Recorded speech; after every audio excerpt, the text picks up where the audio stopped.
Hello, manifestors. This is Lee, and you are watching LO8, the channel where we talk about all things law of attraction. Today, you're watching part 3 of a 3-part series, and today will be about alignment. And to really kind of just let the cat out of the bag, I have been using these 3-part series to really break down the 3-step process of anything you want in this world. It all can fall into these 3 steps. 1 is to ask, 2 is to believe, and 3 is to receive. It really is a simple promise and law of the universe. It's a formula that we just here on earth get to have fun working it out in ourselves, following a path and journey to perfect the formula. So today, part 3 is alignment, which is really synonymous with trust and learning how to perfect the art of allowing so you can be in the receiving mode. So I'm going to break it down, try to unfold some of the mystery of it all, because it really is a promise to us. A law that is in place that if we unlock it, it's ours. And I have found a way to kind of describe it and understand it. And that's what I'm doing in these videos. The best that I can is to pass on this information and break it down in a way that hopefully you can make it very usable and very practical in your life and find co-creating, exciting. You can find the blessings and abundance in your life because of that. What is alignment? Alignment is really learning how to shore up with God, the source of the universe. I always like my analogies. If you've been watching me, you always know that is I always find pictures to put in your mind because these will aid you to putting your mind in the right place. Think of you being on a tandem bike with God. He's in the front and we have to align with him, and then we will have a fun time on this journey co-creating. See, my new favorite is a key into a lock. The keys, all the teeth here are maybe our desires and wants and beliefs, and God will create what we want in the actual mechanism of the doorknob, the lock mechanism. And we align and work together and unlock it. So the last part is the receive part, right?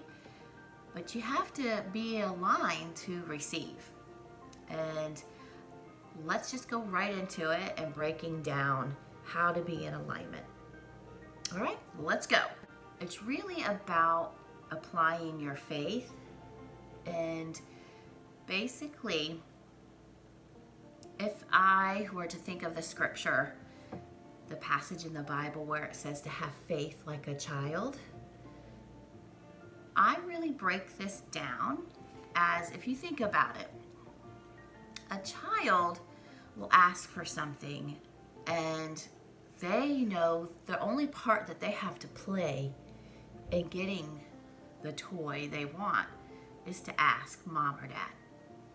They don't have to go to work for it. They don't have to go and go to a workshop and make it. They just say, Mom, can I have this Barbie or this T-Rex doll? And they just know that mom wants to give it to them. And they just trust in mom. They believe in mom or dad. And that childlike faith where they don't feel like they have to work at it and they have to make it happen is what I feel that passage is trying to say. It's just to trust and believe and let it unfold. There's not a striving. They don't introduce the same resistance that we can as we get older. We've introduced resistance of belief systems, such as I'm not worthy, or past disappointments make us not have as much faith in the situation? Let me put another mental picture here. To really get in the receiving mode to where you're not introducing so much resistance, because we all know it says all you need is the faith of a small little mustard seed. And it's made to sound so simple. You just need this tiny little bit of faith and you can tell the mountains to move. And it really is easy to have that faith. The harder part is keeping the faith, not introducing a change, a deterioration of that faith, which would be doubt, reason, unworthiness, impatience. I like to kind of flip the story, think of it, kind of invert the story, and I think you'll get a better understanding of how we lose the faith. Because it's easy for us to say, I trust God, I believe all things are possible. Nothing is impossible. So that is a mustard seed faith. I can believe that, but once I want to try to apply it to produce something in my life, and I make it specific to like, I want $1 million, we can then introduce resistance or mixture that will erode our faith. What I mean is, if you think of the reverse, you have a gallon of pure crystal spring water, 100% pure, and you put just a tiny bit of poison in there, it's all poison. That little bit of mixture changed the dynamics of that clean water. So does that kind of help to let you know that it's really not because believing in receiving a coffee or a nice chunky chocolate chip cookie is easier than believing in a mansion or a Mercedes? It's really harder just to not introduce disbelief, or reasoning gets us a lot of times as adults, I'll have to say. We gotta be reasonable, don't you know? I wanted to give you these pictures and analogies to really kind of unfold what seems to be the mysteries of the world. It's easy to have faith. The job is keeping it. And what else I like to really kind of end on, because the receive mode is very little to do with us. This is the part where God aligns all the components throughout the world, whatever it's going to take to give us the desires of our heart. He's doing that. We just got to stay in the place to be where we need to be to receive it. So another picture for you, another thing to paint in your mind. And I use this practice myself to find where I'm at in the receiving mode. And I'm going to give you this analogy. And then lastly, I'll end with an exercise you can do to sort your thoughts to kind of find out if you're in the receiving mode.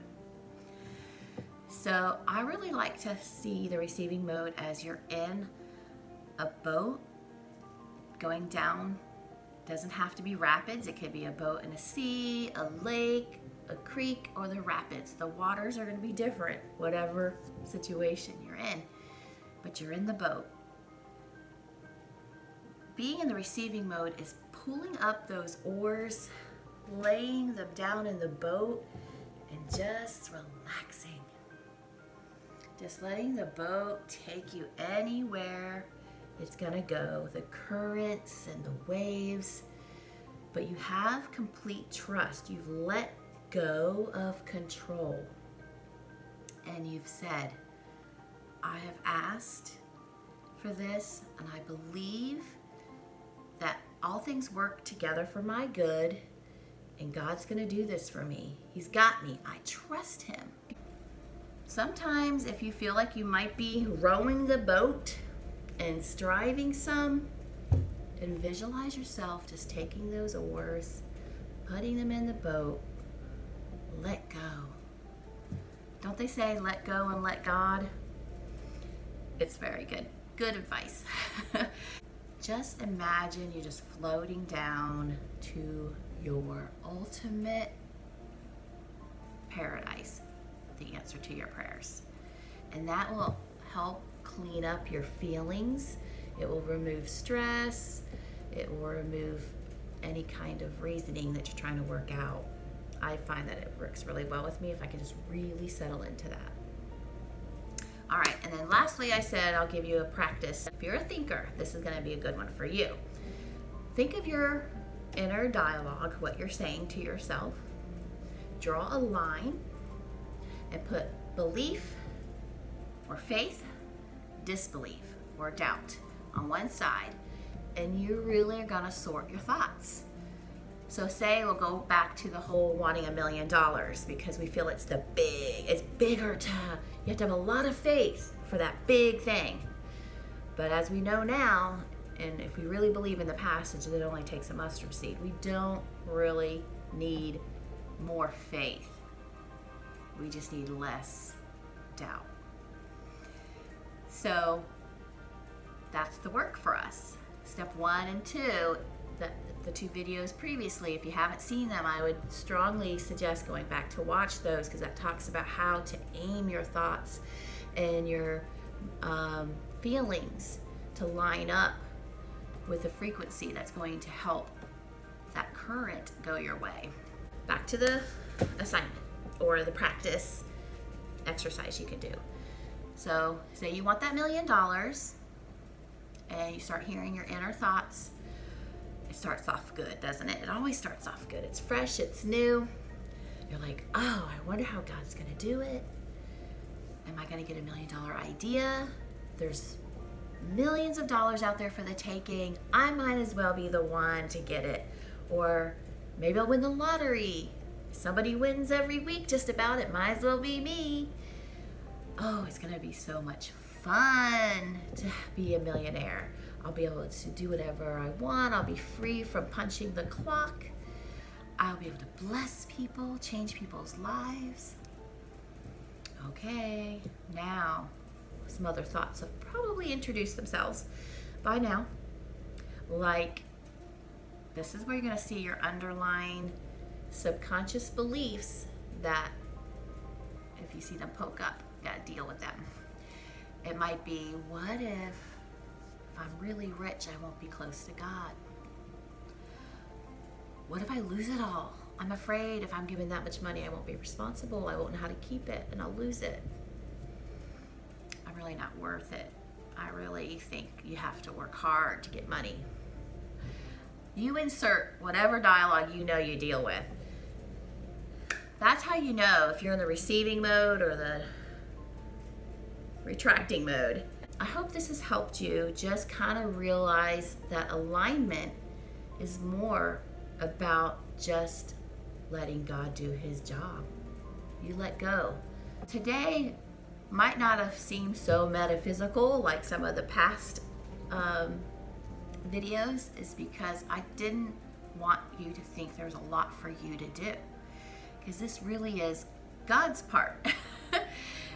The receiving mode is you just trusting and allowing him to do his job, but you line up with your belief and trust that he can. I hope you've enjoyed this video and you can learn to use some of these practices and mental images to help you get in the receiving mode. Because if you are on part 3 of something you've asked for, you're there. You are there. Count it as done. It is done. You can just delay it. When you ask for something, he's already created the answer. It's done. There is a vibrational match in heaven for whatever you've asked for. Our receiving mode and our faith brings it down on earth. Simple as that. So I love you all, and I wish you the best times in the receiving mode.